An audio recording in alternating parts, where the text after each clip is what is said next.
예, 이제부터 김화경 목사님과 정계규 목사님이 대화하신 내용의 녹취를 제가 읽어가면서 설명을 좀 덧붙여 가도록 하겠습니다. 김화경 목사님이 이렇게 질문합니다. 이영근 목사 말로는 선교주에서 자기가 5, 60명 선교 잘하고 있는데 GMS에서 문 닫게 했다 그러더라고요. 이렇게 질문을 던집니다.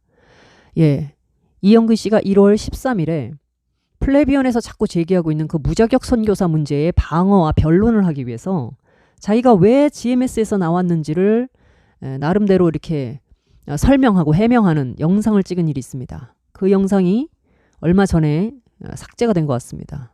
근데 제가 이제 그 많은 사람들이 이미 그 영상을 봤고 저도 그 영상을 보고 다운로드를 받아서 GMS에 보냈습니다. 링크만 보내면 혹시 영상을 지울까 싶어서 제가 이제 영상 전체를 다운받은 겁니다. 그래서 지금도 이제 그 영상을 가지고 있죠. 저희 카페에도 게시가 되어 있습니다. 자, 그 부분을 보고 김학영 목사님께서 이렇게 질문한 겁니다. 이영근 목사 말로는 자기가 선교지에서 5, 60명씩 막 부흥시켜서 사람들 늘려가면서 선교 잘하고 있는데 GMS가 불러다가 문 닫게 했기 때문에 사직한 거다 이렇게 얘기를 하더라. 자, 그러자 정계규 목사님, 그 누구보다도 이영근을 파송했고 길렀던, 그래서 가장 그 내용을 잘 알고 계신 분이 증언하기 시작합니다. 조기산 목사님이 보내서 동영상 저도 뒷부분을 보긴 봤습니다. 그 부분을 봤다는 얘기입니다. 그런데 그건 절반은 맞고, 그러나 사역을 하면서 이렇게 얘기합니다. 그 말은 있잖아요. 핵심은 우리가 GMS에서 선교사를 파송할 때 우리 GMS 매뉴얼을 보면 그 가운데 생활비 얼마 등등 사역비를 배분하는 기준이 있거든요. 그 기준을 따라 규모 있게 재정을 사용해야 되는데 그걸 완전히 무시하고 유튜브 일이 보면 자기는 아내에게 30만 원만 줬다 그런 말도 있는데, 자, 여기까지 하겠습니다. 이 말이 무슨 얘기냐. 이영근 씨가 이렇게 얘기를 해요. 자기가 150만 원 정도를 파송 교회에서 돈을 받게 되면 교회를 위해서, 사역을 위해서 한 이것저것 떼고 난 다음에 한 100만 원 이상은 교회에다가 다 사역을 위해서, 복음 사역을 위해서 썼다는 겁니다. 그러다 보니 아내에게 한 30만 원 정도밖에 안 주다 보니까 생활이 안 되더라 이거예요. 이제 그 얘기인 겁니다. 그 내용을 지금 복귀하면서 정계규 목사님 얘기를 하고 있는 거예요. 그러나 우리 GMS 매뉴얼에는 생활비 하면서 얼마 이렇게 해서 사역비를 배분하는 그 기준이 있는데 이 규모 있게 재정 사용해야 되는 기준을 이영근은 무시했다.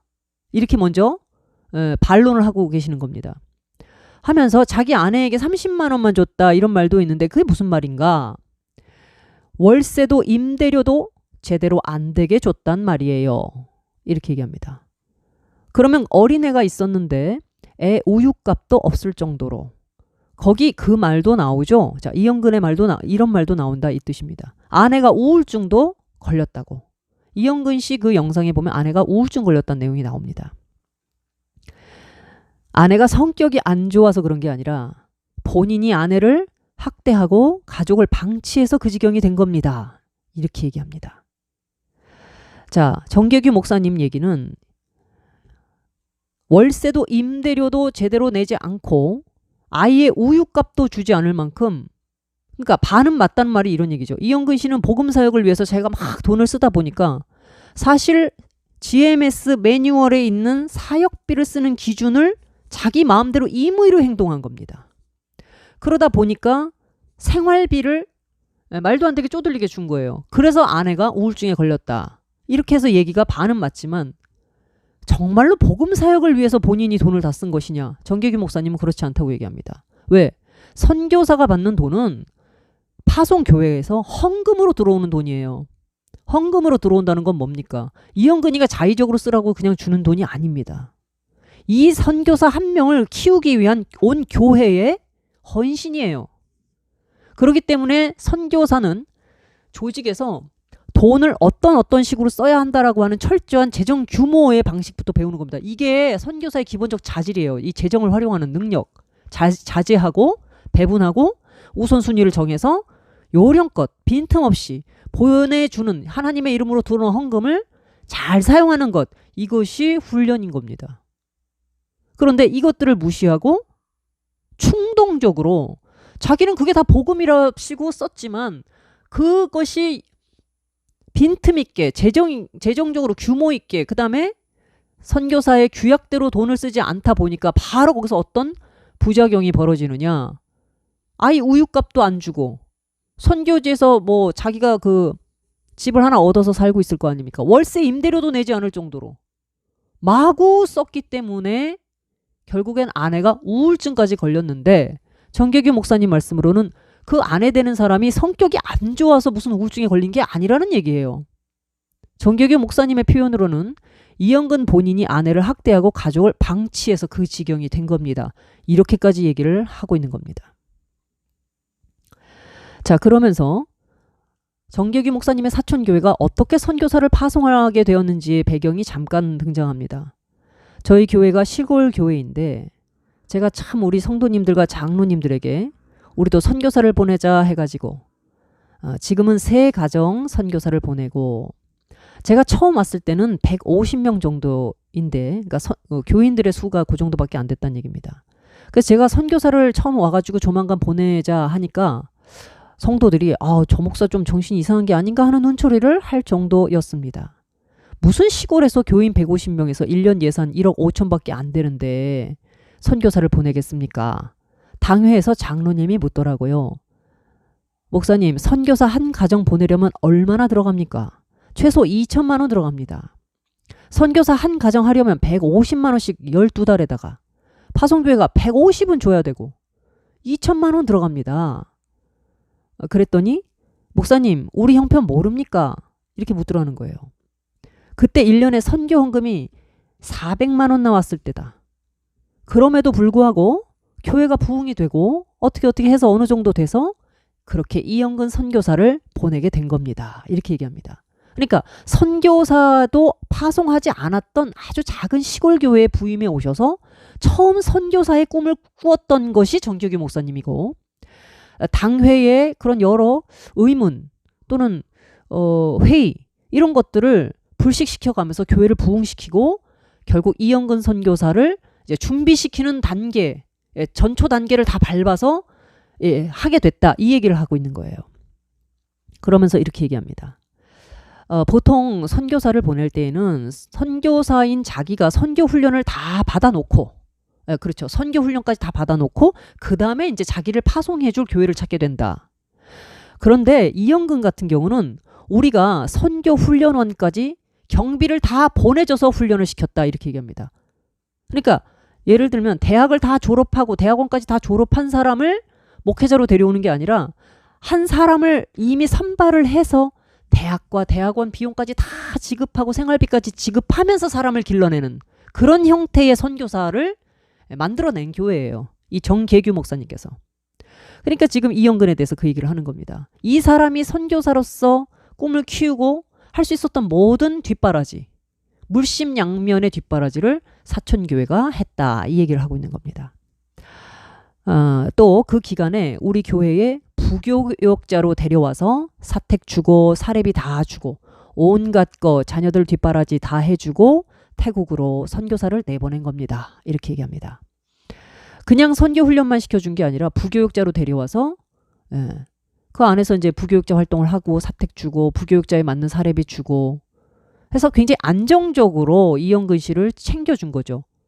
여기까지 보면 이영근 씨가 얼마나 그 은혜를 입었는지를 알 수 있습니다. 하나님께서 이 사람의 여러 부족한 자질과 이런 문제들이 있었음에도 불구하고 참 그 출발을 참으로 순조롭게 해주셨구나. 좋은 교회를 만나서 뭐 본인이 선교사 훈련 다 받고 해서 그 조건을 들고 돌아다니면서 면접 보고 해가지고 들어간 데가 아니지 않습니까? 그냥 뭔지 모르겠지만 이런 게 은혜고 선물이죠. 그냥 이영근 씨를 발탁해서 뭔지 모르지만 그 정계규 목사님과 그 교회의 마음에 이영근 씨 참 좋은 선교사가 될 것 같다 라고 느낀 부분이 있었겠죠. 그건 왜 그럴까요? 지금도 조금 느끼는 거지만 이영근 씨의 천진난만한 순수한 그래서 뭔가 때묻지 않은 근데 그게 나쁘게 가면은 이제 철딱서니가 없고 자기중심적이고 이기적이고 비열한 어떤 형태로 흘러갈 수가 있습니다. 그런데 그 이제 성숙하게 해지면 그게 괜찮은데 순수해 보이고 뜨겁고 그 다음에 사람이 명랑하고 낙천적이어 보이고 이렇게 하다 보니까 이 사람을 우리가 잘 기르면 참 귀한 선교사가 되겠다. 선교사의 특징이 우울해가지고 되겠습니까?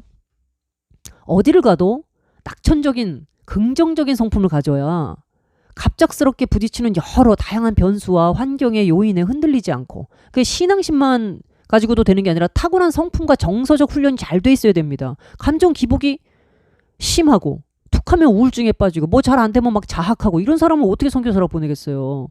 그러나 일단 이영근 씨는 이렇게 딱 보면은 뭐 제가 만나본 적도 없고 뭐 한 적 없지만 유튜브 하는 내용만 봐도 이 사람에게서는요 일단은 그 천진난반성이 뿜어져 나오지 않습니까? 그거를 사람들이 좋아하는 거예요. 단순성, 예, 돌직구.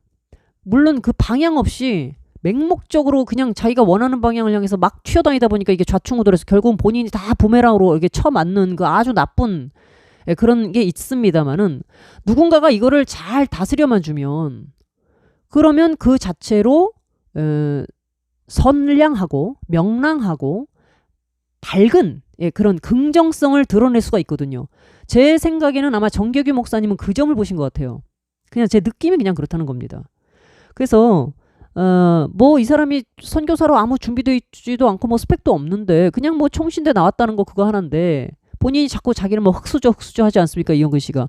그러나 그 흑수저를 하나님이 사랑하셔서 이 뭐 사천교회라는 겉보기에 당장 그때 당시만 해도 뭐 대단한 교회는 아니었을지 모르지만 이영근 씨 하나는 충분히 선교사로 하나님의 뜻 안에서 세워가지고 함께 주의 나라를 위해서 복음을 증거해보자 하고 하나로 뭉칠 수 있었던 좋은 교회였던 거는 맞습니다. 이건 감사할 일이죠.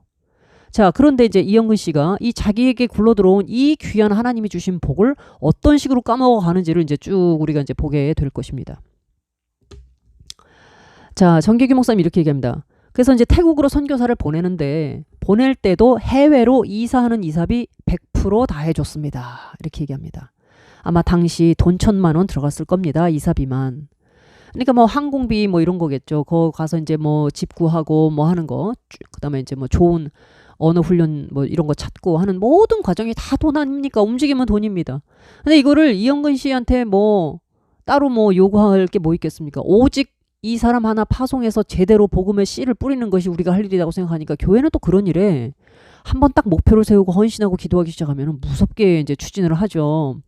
담임 목사님의 이 선교를 향한 뜨거운 사명감이 없이는 대부분 이렇게 하기 힘듭니다. 정말 힘들죠. 자, 다음으로 넘어가겠습니다. 자, 그렇게 해서 태국으로 보냈습니다.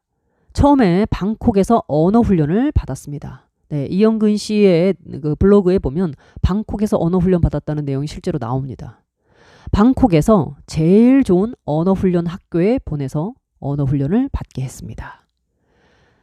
방콕에서 제일 좋은 언어 훈련을 받았다. 그러니까 선교사로서 태국으로 들어가는 선교사들 중에는 이 사람 그 엘리트 코스 밟은 거나 마찬가지입니다. 제가 볼 땐 그렇죠. 왜냐하면 본인이 뭐 준비한 거 없는데 그냥 하나님이 사랑하셔서 그 교회를 통해서 제일 좋은 언어 훈련을 받을 수 있도록 도와주는 거예요. 교회가 그냥.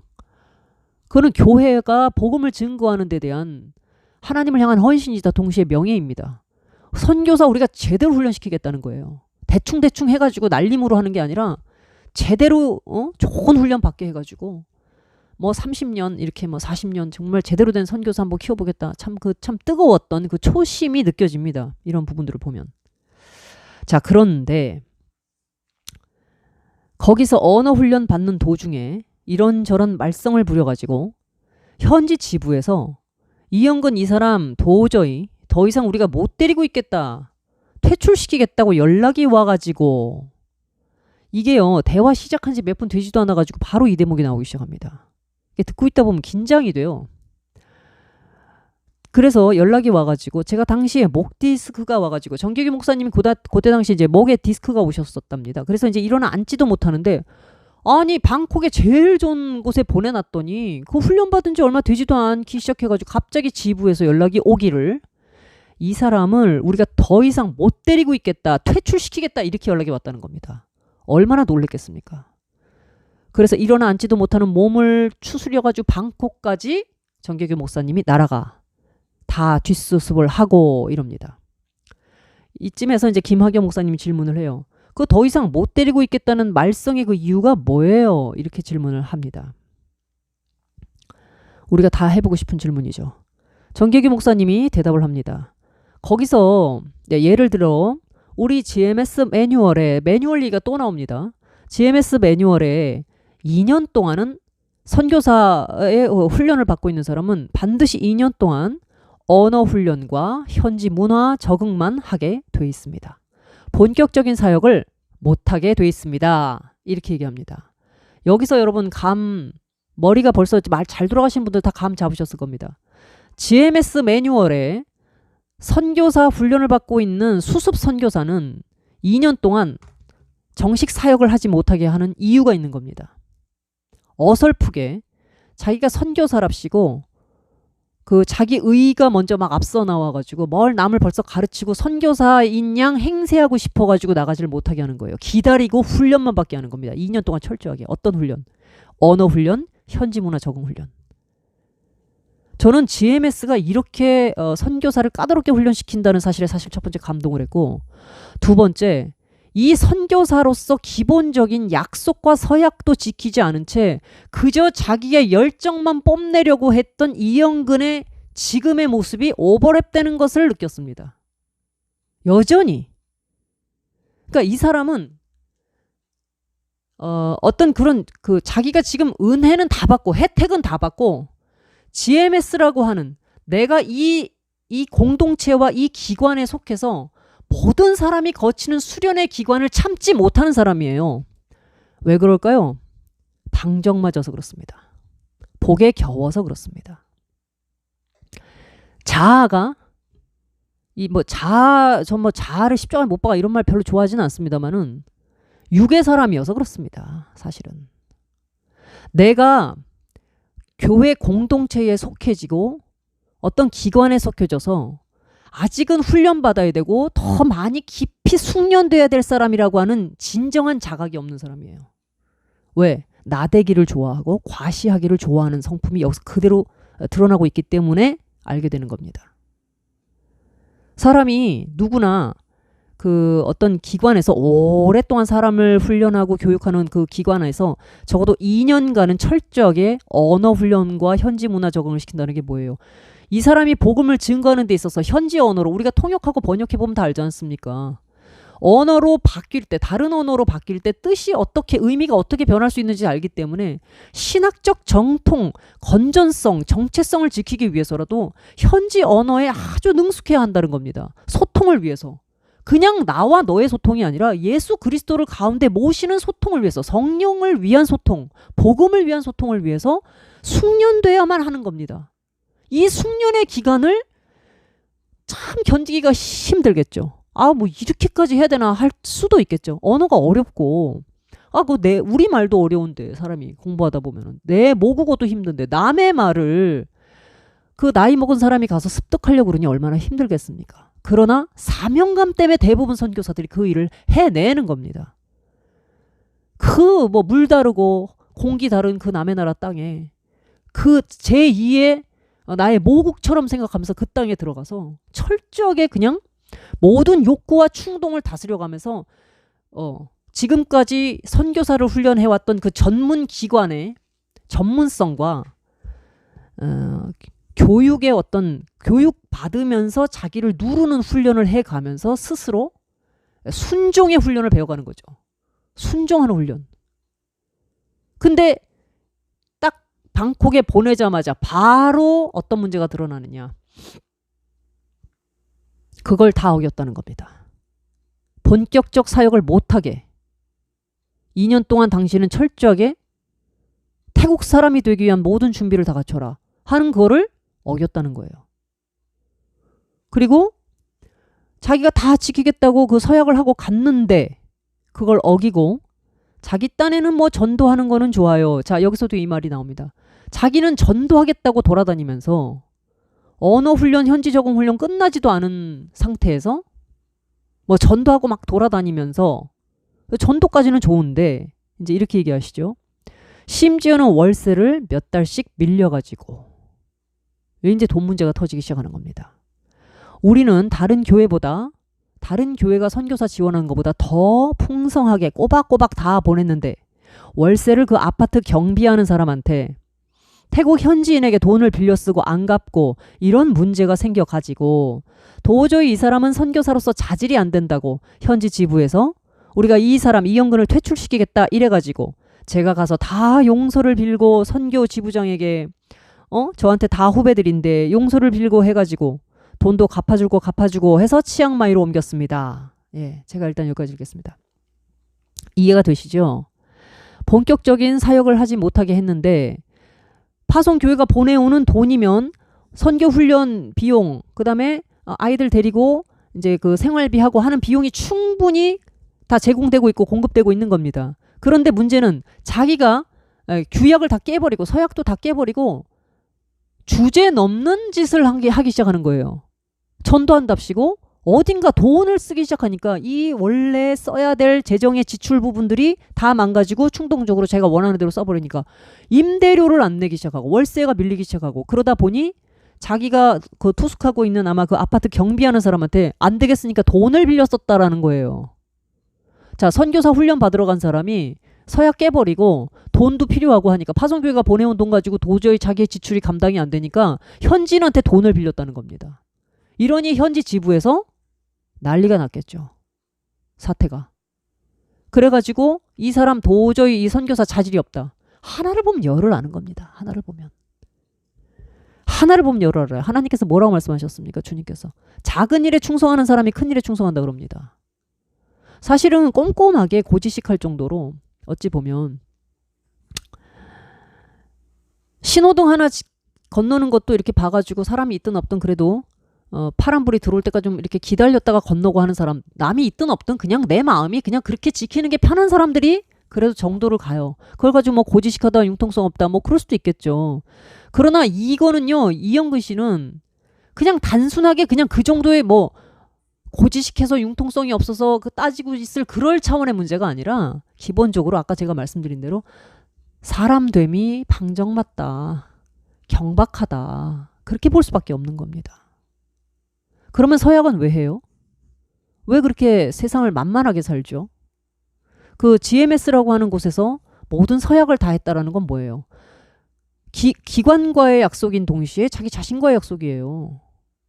그러니까 이 약속을 어긴다라는 건 뭐예요? 나는 그런 약속 없어도 복음 지금이라도 증거할 수 있어. 그 방정맞은 자신감인 거예요.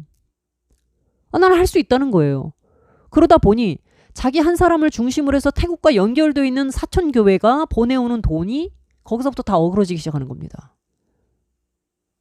그 사람을 보고 보내는 것도 있지만 하나님의 이름으로 복음을 증거하기 위해서 보내는 돈을 자기가 지금은 하지도 말아야 할 때 엉뚱한 데 돈을 써버려가지고 실제로 선교사로서 계속 언어 훈련을 받고 선교사로서 준비를 해야 될 과정에서 임대료 같은 건 현실적으로 가장 중요한 거 아닙니까? 월세를 왜 밀려요? 교회는 다 돈을 보냈는데. 아이 우유값도 없어가지고 결국은 선교지에서 선교사가 현지인한테 돈을 빌린다? 그것도 아파트 경비하는 사람한테? 그러니 어느 방콕에서 아무리 좋은 언어 훈련원이 사실 아까 제가 말씀드린 대로 엘리트 코스 같은 그 좋은 훈련을 시키고 있는 자질을 딱 봐가지고 저거 안 되겠구나. 불량인 거예요. 불량품이 들어왔다라고 보지 않겠습니까? 그러니까 어떻게 할까요? 본 교회에다가 연락을 해서 또 GMS 본부에다 연락해서 데려가라. 이렇게 된 거죠. 데려가라. 이 사람 안 된다. 그래서 정계규 목사님이 선교사로서 자질이 안 되기 때문에 우리가 이 사람 퇴출시키겠다 해서 목 디스크 온 상태에서 부랴부랴 그냥 쫓아간 겁니다. 정계규 목사님의 참 인고의 세월이 이제부터 시작입니다. 이제 시작이에요. 목사님이 이때까지만 해도 아이고 이 녀석이 철이 없어서 이렇게 생각하셨을 수도 있겠습니다만은 제가 볼 때 이때 빨리 그냥 관계를 끊으시는 게 더 좋았을 뻔했습니다. 근데 우리 가끔 크리스찬들이 실수라는 게 뭐냐면 이 싹이 아닌데 벌써 딱 보면 싹이 아닌데 이 내 아량과 관용으로 이 상대를 좀 바꿔볼 수 있다고 생각을 해서 사실상 무모한 사랑에 도전을 하는 경우가 있어요. 여러분들도 아마 살아가시면서 한두 번쯤은 겪어보셨을 겁니다. 이게 하나님 앞에서 내가 진짜 이게 주님의 이름으로 내가 하는 게 아니라 많은 성도들의 헌신과 노력이 들어가기 때문에 공금이에요. 공적 사역입니다. 개인적으로 내가 누구를 돕는다 그러면 뭐 할 수도 있겠죠. 속을 수도 있겠죠. 그러나 교회를 하는 거는요, 공적 사역이에요. 이 교회에 공적인 자금을 들이고 시간과 노력을 들여서 한 사람, 그러면 어떻게 될까요? 내 개인적으로는 마음이 아프더라도 이걸 끊어냈었어야 했습니다. 그 이후에 쭉 과정을 보면. 여기서 빨리 끊었어야 되는데, 이 정계규 목사님께서 참 이때 그래서 많은 교훈을 얻게 됐다 이런 얘기를 뒤에 하십니다만은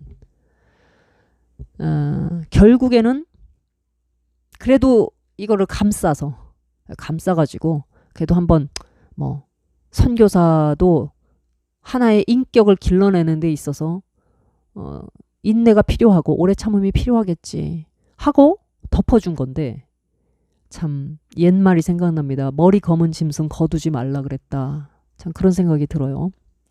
여러분, 여기서 우리 다시 한번 좀 돌아봅시다. 싹이 아니다 싶을 때 이미 분명하게 좋지 않은 이런 증거들이 드러나서 방콕이라고 하는 이 뭐 공식적으로 많은 선교사들을 다루는 곳 아닙니까? 거기서 벌써 이 사람은 자질이 없다, 데려가라 할 정도면요, 객관적으로 뭔가 드러난 겁니다. 근데 대부분 거기서 그때 사람들이 우리가 내 사랑에 속아요. 내 마음의 도량과 겸손, 사랑, 온유 이런 걸로 그냥 그 문제를 대충 덮고 어떻게든지 그냥 넘어가려고 하는데, 개꼬리 묻어놔도 황모 뭐 묻어놔도 뭐 안 된다 이런 얘기 있지 않습니까? 사람이 그렇게 쉽게 변하는 게 아닙니다. 하나님께서 완전히 그냥 척추를 부서뜨려 놓지 않는 이상, 척추뼈가 부서지는 고통을 당하고 완전히 죽음으로 몰아넣어서 하나님이 우겨 싸가지고 죽여놓지 않는 이상 그 사람의 육이 쉽게 바뀌지 않아요. 자, 이렇게 해서 정계규 목사님은 치앙마이로 이 이영근 씨 가족을 옮깁니다. 자신의 후배들인 목사들한테도 가서 다 빌고 용서를 구하고 굽신굽신 아이고 죄송합니다, 미안합니다, 돈 다 갚아주고, 도대체 무슨 죄가 있단 말입니까 이 정계규 목사님이. 그러나 내가 사랑하고 내가 발탁했던 선교사니까 사실상 이건 내 문제이기도 한 거죠. 동의를 해진 거죠 벌써 이영근과. 그러니까 막 끌어안고 싸매고 야단도 쳐가면서도 어떻게든 이거를 그래도 이어가려고 애를 쓰신 흔적들을 볼 수가 있습니다. 치앙마이로 이제 옮겼어요. 그래서 거기서 훈련을 더 시켰는데 정계규 목사님의 다음 말이 충격입니다. 거기서 또 비슷한 문제를 일으킨 겁니다. 김화경 목사님이 경악을 합니다. 돈 문제! 이렇게 응대를 해요. 정계규 목사님, 예, 그렇죠. 그래가지고 생활비를 주면 예를 들어서 한 달에 150만 원을 보냈다. 그때 환율이 좋았습니다. 태국 환율이. 150만 원을 주면 그걸 가지고 한 달을 살아야 되는데 그땐 사역을 안 하니까. 예. 그러니까 사역을 안 하고 훈련 기간, 아까 말씀드린 대로 GMS 메뉴에 2년 동안은 오직 훈련만 받아야 된다. 그러니까 사역 안 하니까 월세 내고 뭐 살아가는데 충분히 쓰고도 남을 돈이에요. 그 당시로는. 이렇게 얘기합니다. 2007년도에 태국 환율이 이제 좋았던 당시 한국 돈 150만 원 정도면 사역도 없이 아이들 둘 데리고 부부가 공부하면서 열심히 수련받는 데는 전혀 부족함이 없는 돈이었다. 이 얘기입니다. 지금 유튜브 하면서 이영근 씨 그런 얘기해요. 광고비로 40~50만 원 들어오면 여기서 얼마나 큰 돈인지 모른다. 이렇게 얘기합니다. 아니 지금 2020년도 40~50만 원 광고비가 그렇게 대단한 돈이라면 2007년도 당시에 150만 원이 얼마나 큰 돈이었는지 한번 생각해 보십시오. 이게 적은 돈이었겠습니까? 그렇죠?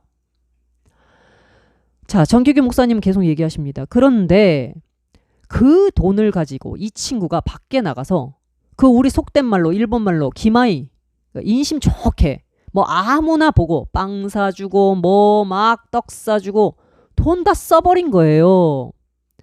그렇게 해주면 사람들이 좋다 하죠. 현지인들은. 녹음 파일을 들어보면 실제로 이 부분부터 정계규 목사님 말투가 빠르고 조금 강해지기 시작하세요. 답답해지신다. 이제 그 당시가 이제 진짜 이렇게 떠오르면서 이게 선교 헌금으로 보내온 돈을 자신의 수련과 준비 기간의 돈으로 쓰지를 못하고, 그러니까 뿌리가 땅 밑에서 깊게 파고 흙을 움켜쥐면서 깊고 뿌리 깊게 이렇게 강해지게 굵어져야지 나무가 위로 솟을 거 아닙니까? 그 다음 단계가. 근데 이 뿌리가 깊어지기도 전에 바깥으로 땅 위로 보여지는 거기에만 집중을 하니까 그냥 사람들에게 보여지는 거. 돈 막 뿌리고 쓰고 우리 교회 와라. 그치 예수님 좋지. 뭐 이렇게 이제 떡 사주고 빵 사주고 그렇게 인심을 쓰면서 나름대로는 그걸 사역이라고 하면서 결국은 교회와 지켜야 될 월세도 안 내고 애들 그 우유값도 안 주고 그러니까 앞에 내용이 나오지 않습니까? 부인이 그쯤에서는 이제 우울증이 걸려버리는 사태까지 가는 겁니다. 네, 그렇게 하면 한 달 생활비를 일주일 만에 열흘 만에 자기가 다 써버려요. 이렇게 얘기해요. 한 달 생활비를 일주일 열흘 만에 다 써버린다. 150만 원을. 그럼 여기서 뭐 예를 들어서 뭐 30만 원 자기가 줬다고 하니까. 근데 이게 30이 뭐 정확하게 매달 들어가는지 어쩐지 우리가 어떻게 합니까? 그러니까 자기가 일단 다 써버리고 당신이 선교사니까 내가 뭐 딴 데 쓰냐? 내가 뭐 술을 먹냐? 내가 도박을 하냐? 뭐 이럴 수도 있겠죠. 와이프한테.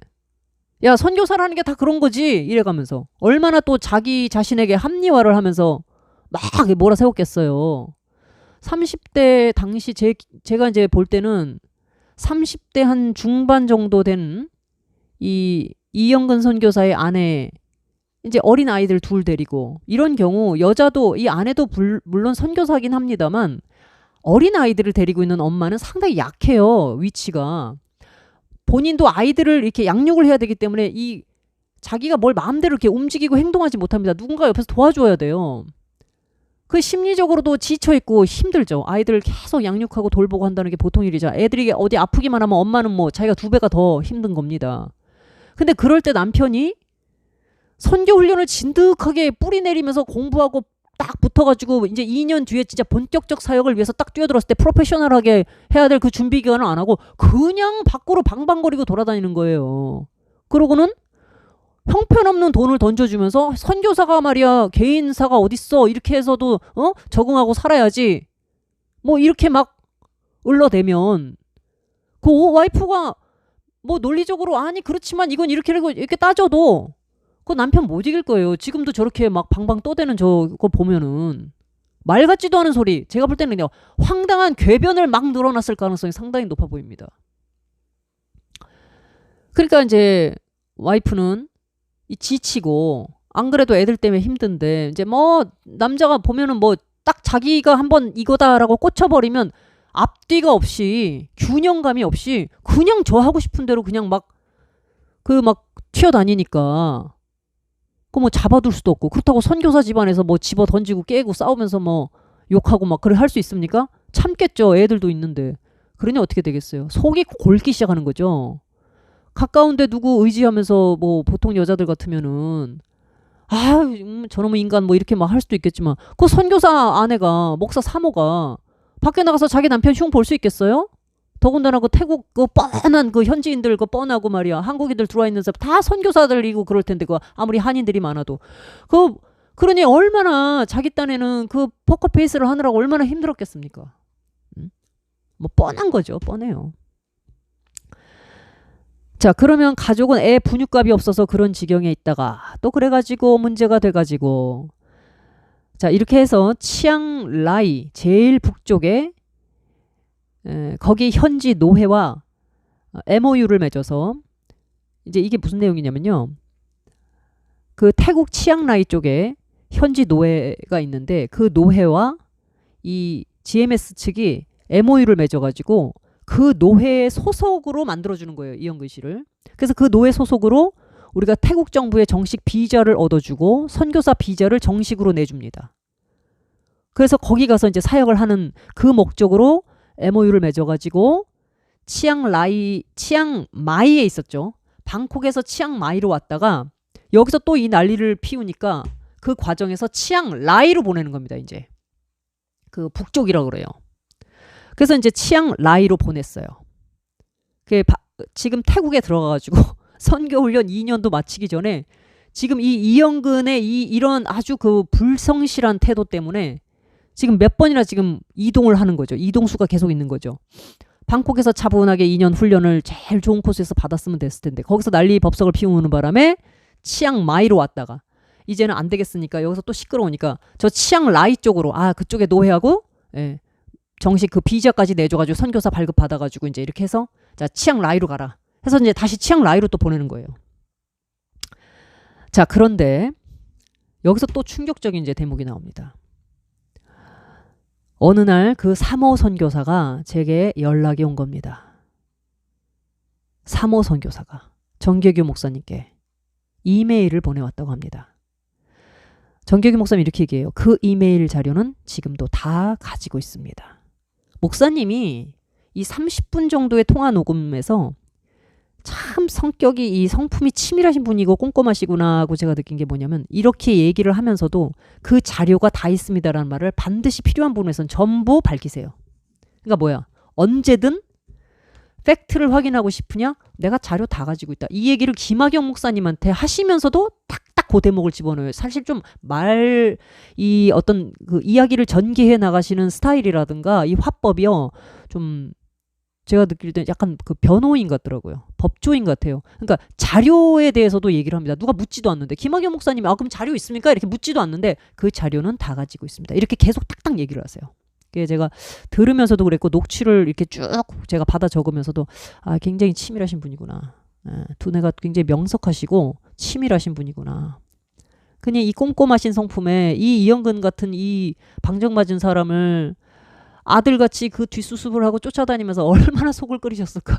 제가 다시 한번 느껴지게 됐습니다. 자, 그 자료는 다 있고 그러면 그 3호 선교사가 뭐라고 연락을 했느냐.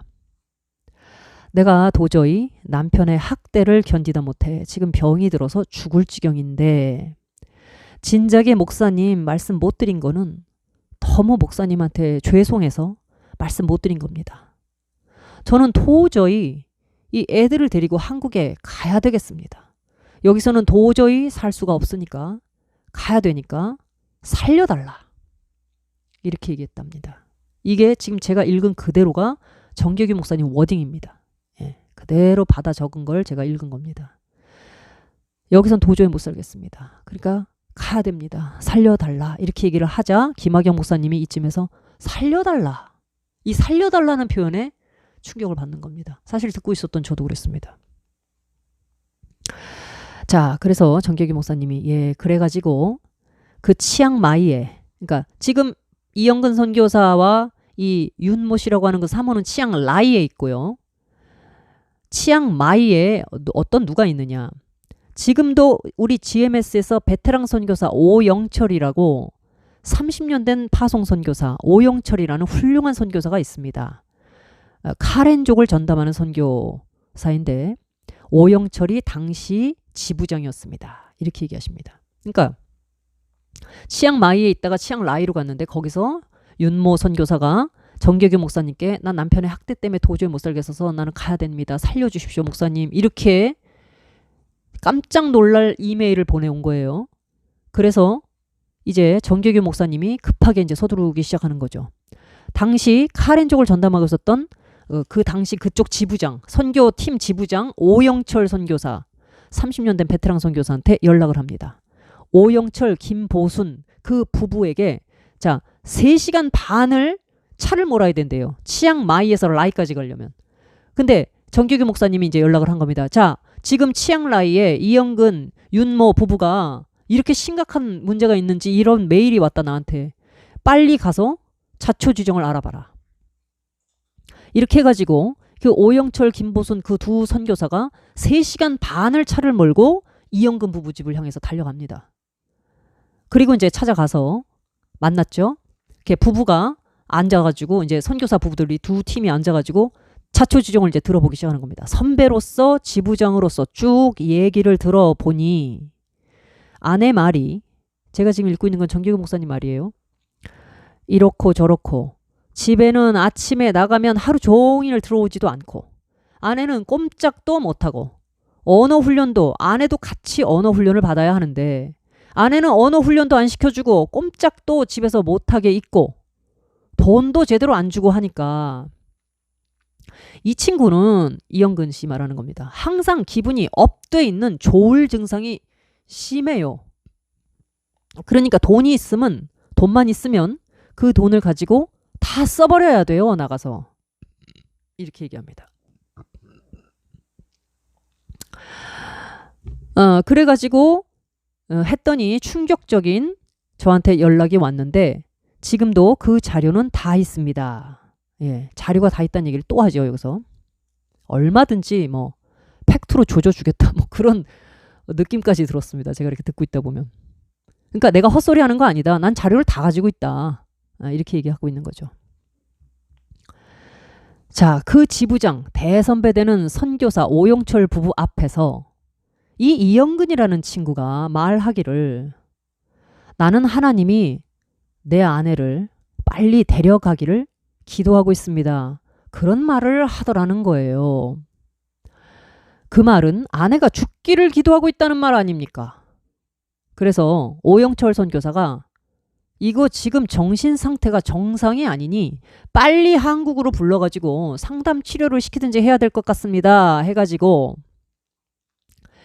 자, 이영근 부부가 앉아가지고 오영철 부부와 상담하는 과정에서 그 윤모 씨가 남편에 대해서 이러저러 뭐 자기가 너무 힘든 사연을 쭉 설명을 했지 않겠습니까? 그러자 제가 보기에 느낌이 그래요. 이 옆에서 아내에 대한 불만도 가득 차 있겠죠. 지금 이영근 선교사는. 내가 뭘 잘못했냐는 생각밖에 없을 겁니다. 이 사람은. 그러니까 아내가 문제를 일으키고 있다고 생각했을 거예요.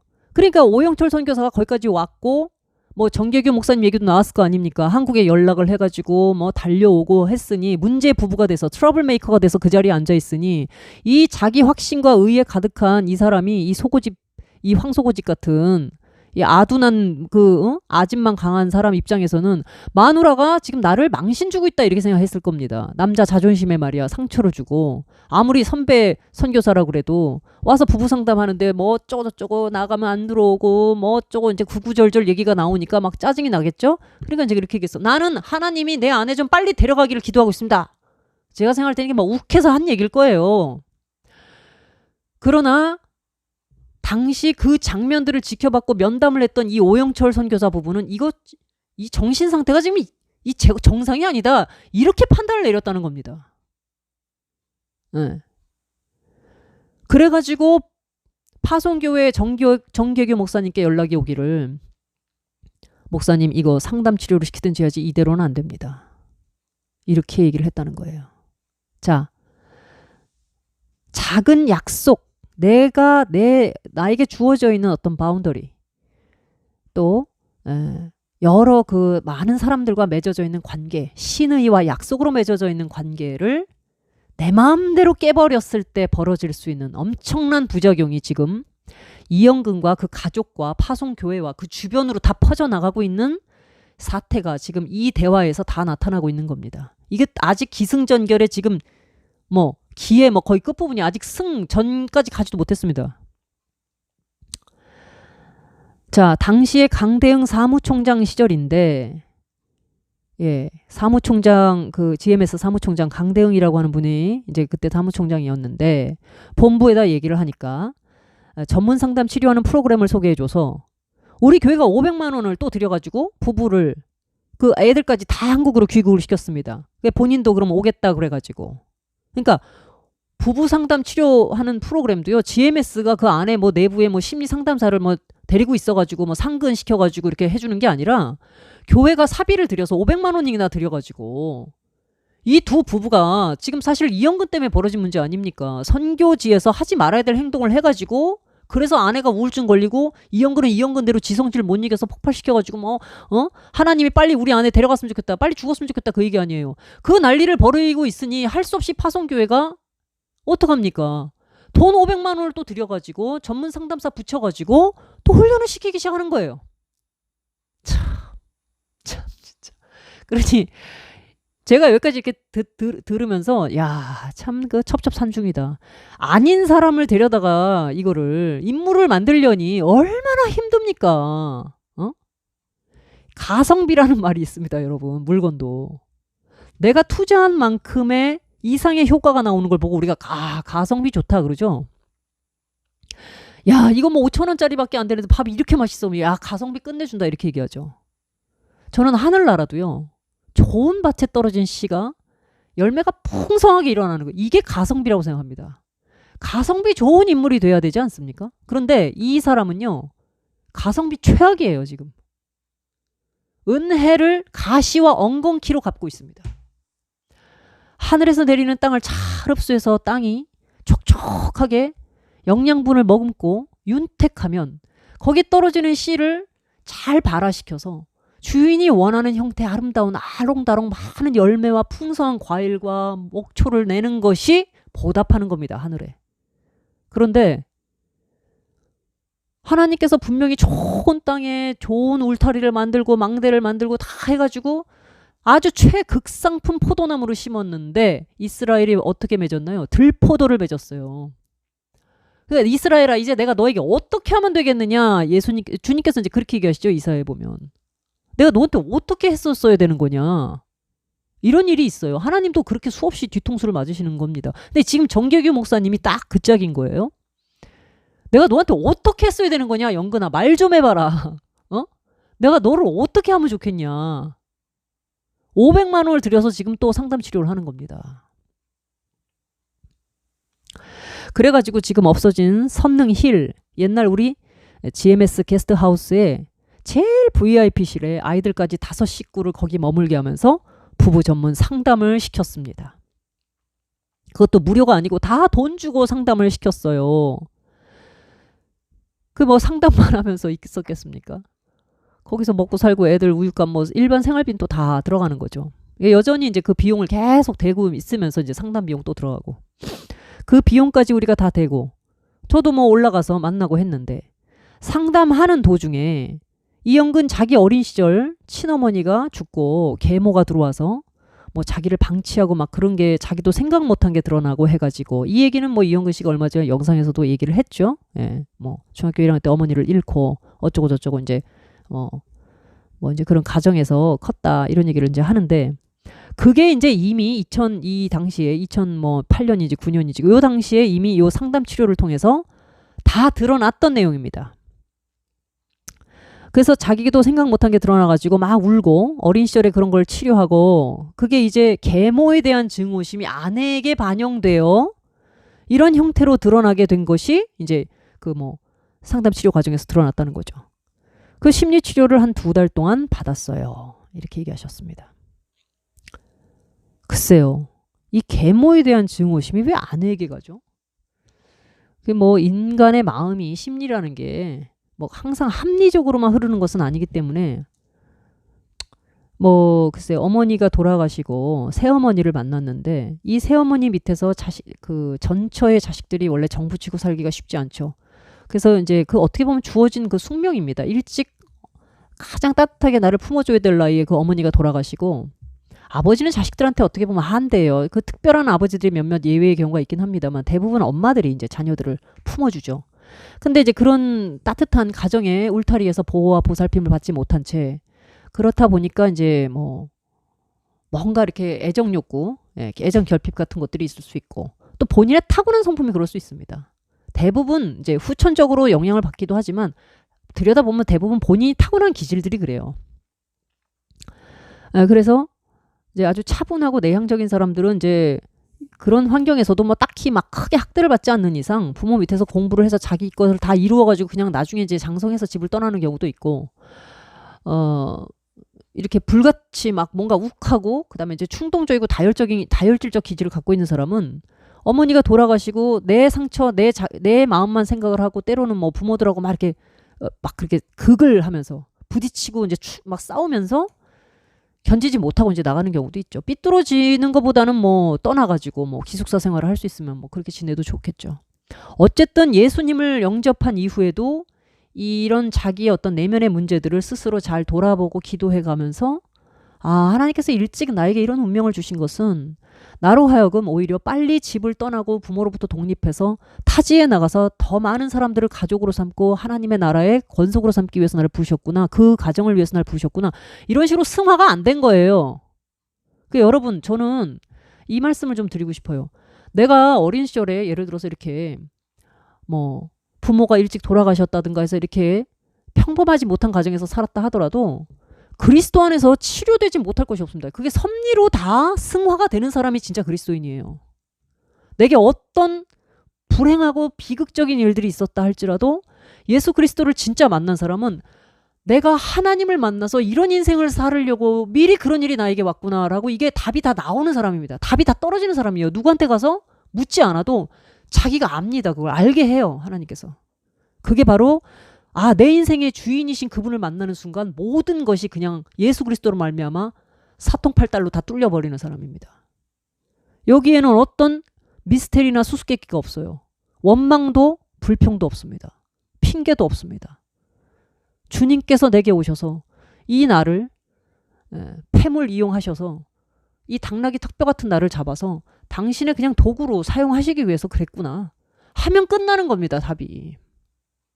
그 다음부터는 그냥 그분을 위해서 사는 거 그것밖에 없어요. 근데 이제 여기에 온갖 잡동사니가 들어갑니다. 자기 연민, 자기 애, 나르시스트, 이런 나르시스트 특징이에요. 자기가 뭐 잘못하면 내가 어린 시절에 이런 상처가 있어서 그래 이렇게 도망가 버립니다. 그래서 가해자가 순간 피해자가 돼버려요. 내가 가해를 했는데 도리어 알고 봤더니 어린 시절에 엄마가 나를 낙태하려고 그랬대요. 뭐 이런 거 해가지고 가해자가 갑자기 피해자가 돼서 그래 하면서 내가 너를 더 사랑했어야 되는데 이 윤 씨라고 하는 이 이영근 씨 부인이 어쩌면 이런 식으로 가스라이팅을 당했을 수도 있어요. 여러분 가스라이팅 아시죠? 계속 지속적으로 너는 선교를 방해하는 사람이야. 좀 더 하늘나라를 위해서 희생했어야지. 나는 어머니한테 사랑을 못 받아가지고 내가 그래서 그래 이런 식으로 계속 주입을 하면서 아내에게 네가 뭔가 부족해서 그런 거다. 그러니까 내가 너랑 힘들게 사는 거다라는 식으로 예를 들어서 어떤 그 전혀 합리적이지도 않고 이성적이지도 않은 전혀 맞지 않은 궤변을 계속 주입을 하면요. 이게 가스라이팅이라고 그래서 내가 진짜 그런 사람처럼 내가 진짜 문제인가? 내가 문제인가? 이렇게 돼요. 세뇌를 당하는 거죠. 어쩌면 그런 식으로 계속 주입을 했을 수 있습니다. 그러니 주변에 다양한 친구들을 만나고 커뮤니티가 있어가지고 의견도 주고받고 막 이렇게 활발하게 어떤 활동을 할 수 없는 아이를 양육하고 붙들고 앉혀져가지고 그냥 방구석에 그냥 앉아가지고 남편만 기다려야 되는 이 아내 입장에서는 얼마나 혼란스럽겠습니까? 나이도 젊은 아직 어린 30대 중반에 사모가 뭘 그렇게 뭐 지정의적으로 뭘 그렇게 단련돼 있고 강한 부분이 있었겠습니까? 그냥 울면서 기도하는 거라든가 정 안 되겠으니까 담임 목사님한테 정말 좀 살려주십시오라고 이메일을 보내는 수밖에 없었던 거겠죠. 그 가스라이팅 당했을 수 있어요. 왜냐하면 이렇게 다혈질적인 사람들 자기를 잘 인정하지 않습니다. 그리고 전부 남 탓을 해요. 네가 잘못했다는 거야. 네가. 내가 딴짓하고 다니냐? 내가 복음 전하고 다니지. 저 봐라 애들 다 나 따라오는 거 막 이런 식으로. 근데 보면 다 자기가 그냥 교회에서 들어오는 헌금 규약이고 뭐 서약이고 다 집어치우고 그냥 내가 하고 싶은 대로 떡 사주고 빵 사줘가지고 그렇게 불러 모으려면 아니 그렇게 할 것 같으면은 지금도 그게 사역이고 그게 복음 전도입니까? 그 돈으로 사람들 끌어다 모아가지고 초코파이 뿌려가지고 하는 거? 에휴. 그러니 무슨 아내에게 반영이 돼서 뭐 심리치료를 받고 어쩌고저쩌고 이제 그렇게 된 거예요. 아무튼 저한테 편지를 보내가지고 제가 어린 시절에 잘못된 상처 때문에 자 이제 이게 뭐냐면 이후에 이제 심리치료가 한 2달 정도를 했는데 요 무렵에 정규규 목사님한테 이영근 씨가 편지를 보냈다 그럽니다. 저한테 편지를 보내가지고 제가 어린 시절에 잘못된 상처 때문에 아내와 가정을 돌보지 못했는데 이제 깨달았으니까 바로 내가 정말 바르게 가정을 온전히 세우고 목사님 기대에 어긋나지 않게 하겠다 하면서 저한테 어떤 메일까지 보냈냐면 나는 예수님 다음으로 우리 담임 목사님을 존경한다. 만약에 누가 우리 담임 목사님에게 해로운 행위를 하면 내가 목사님을 위해서 내가 목숨도 바칠 수 있다. 내가 그걸 본인에게 요구하지도 않았는데 그렇게까지 나한테 편지를 보냈어요. 이렇게 말씀합니다. 정계규 목사님한테 이렇게까지 이제 충성맹세를 하는데 글쎄요. 그 당시에는 본인은 진심이었을지 모르지만 이게 진심이었는지 나중에 그 행동을 보면 알 수가 있습니다. 결국은 이거는 그 당시를 위한 아부밖에는 안 됐습니다. 그 뒤의 행동 때문에 압으로 판명이 돼버린 그런 내용입니다. 자, 일단 여기까지 하겠습니다. 1부입니다.